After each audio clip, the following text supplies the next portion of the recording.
Okay, guys, so let's talk about it. So I've seen some pieces of the interview that Harmonize did with ALIKIBA's media house, Crown Media, right?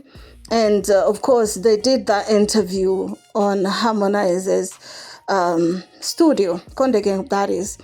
And they were talking about a lot of things, basically his lifestyle, his past, present, And of course, you can't talk about Harmonize without touching Diamond because of Diamond is the real reason why we're seeing Harmonize now. Diamond is more like a destiny helper to Harmonize. And personally, I feel like Harmonize is such an ungrateful person. You know what I'm saying?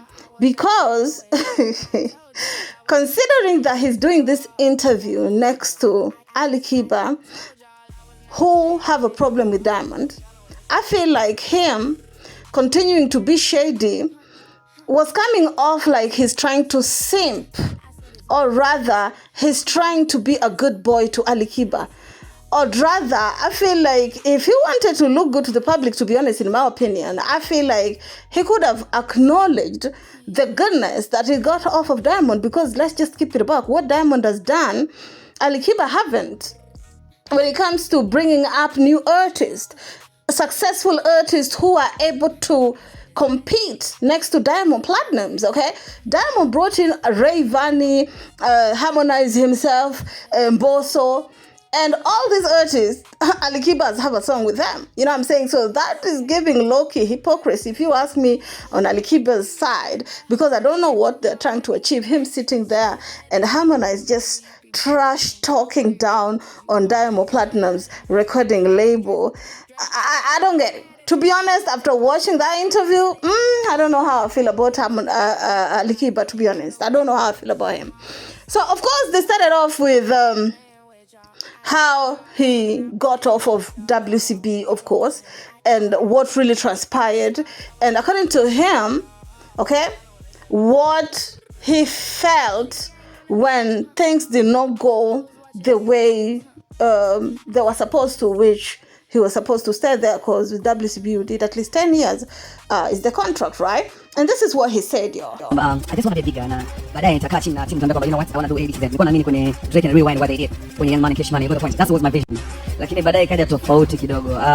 Siwezi complain kwa sababu so bigger. Nikishafika mkubwa hivi, nikishakuwa mkubwa hivi, tutafika sehemu tutazungumza kwamba look, naweza kuanzisha label na viongozi wa Wasafi na watu wengine wakawa wanapata percentage yao. He got the point. Okay, so according to him, he's saying that he wanted to replicate what Lil Wayne and Badman did with Cash Money, Young Money recording labels, where it was Lil Wayne who was, signed to Cash Money. And of course, he was so successful, he was so big, he was able now, he was still under Cash Money, of course, but he formed his own label, that is Young Money, and he was able to sign in artists like Nicki Minaj, Drake, Tiger, and so on and so forth. And for some reason, Lil Wayne is getting his cut off of this artist that he signed. And of course, Cash Money was still getting their cut off of Nicki Minaj, and so on and so forth. So that is what Harmonize wanted to happen once he gotten bigger, but things did not work out that way. But let's listen to more. Bahati nzuri wakati mimi natoka nilikutana na mwanamke ambaye ana hela. Heshimu sana wanawake. Nakuelewa kaka. Yeah, so nilikutana na Sarah, by the way. Let's start there. So he's saying, once things weren't working out and he was almost leaving, he met that white lady called Sarah, his first wife, of course. And good thing, around that time, Sarah was very loaded. So according to him, he's saying that most of his projects that he was doing was coming off of his pocket, of course, money that he was getting off of Zara.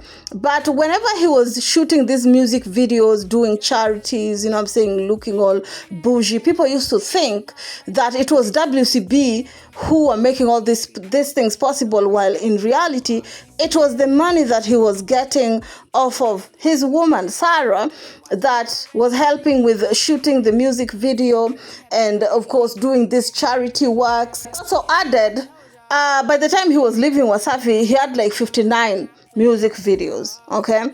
But 50 of them, it was off of his pocket.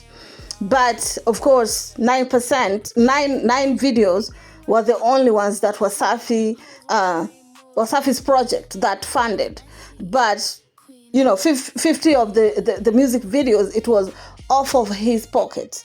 Okay, so let's listen to more of this, y'all. Ambacho WCD Wasafi inaanza ni kipindi ambacho rest in peace Mariam Luge alikuwa na kwalo na WCD in general, understand, kuanzia Diamond, kuanzia Setting na Baguza, yani you got the point. Ndipo ndo Instagram inaanza kushine. So kwa upande wangu, kwa how I understand, ilikuwa ni kama tunataka impact kwenye jamii, you got the point. Then Harmonize came, kalekana kwamba bwana ana msanii amemsaidia na msupport, you got the point. Kwa jamii, maskini wa Mungu bwana, naye support vijana, you got the point. So that's how it started, and I was the first one. Okay, so here is where I feel like the disrespect was too much, right? If I started by saying that around the time when WCB was starting, of course, it was because there was some music exec and radio station refused to play a Diamond Platnumz music or WCB music, right? And around that time, Diamond decided to have his own label, and of course, around the time, Instagram was also coming in fashion. So he's saying that they kind of used him to gain people's sympathy because he's coming from a poor background. So he felt like WCB and Diamond kind of used him for people to see that they were doing some sort of something good because they're getting a boy from the ghetto and they're trying to make him a superstar. So according to him, he feel like WCB was created off of sympathy, and according to him, he feel like he was used to get that sympathy off of people on social media. Okay, that right there was what Harmonize was saying. Of course, nobody's getting gun to his head, and the fact that the fact that ALIKIBA is just there looking at Harmonize saying all these things, I'm just wondering, let me tell you something, right? When somebody is coming to befriend you because they're not cool, okay, with somebody that they think you're not cool with, you should be very, very careful, because when you and him, okay, stop being cool, you will receive the same treatment that other person is thinking. We should be very careful on friendships which are built off of hating, having an enemy in common. Friendships like that usually don't last because they're not genuine. Just because we hate one person, honey, we're gonna be cool. You will find out that the real reason why that person did not like this guy is the real reason why you will not like the person. Anyway, it is what it is. What do I know? Tell me how you feel about it down in the comment section. Of course, you talked about a lot of other topics. I'm gonna try and see if I'll be able to find most of it. But for now, keep it classy. See you in my next one. Ciao, ciao.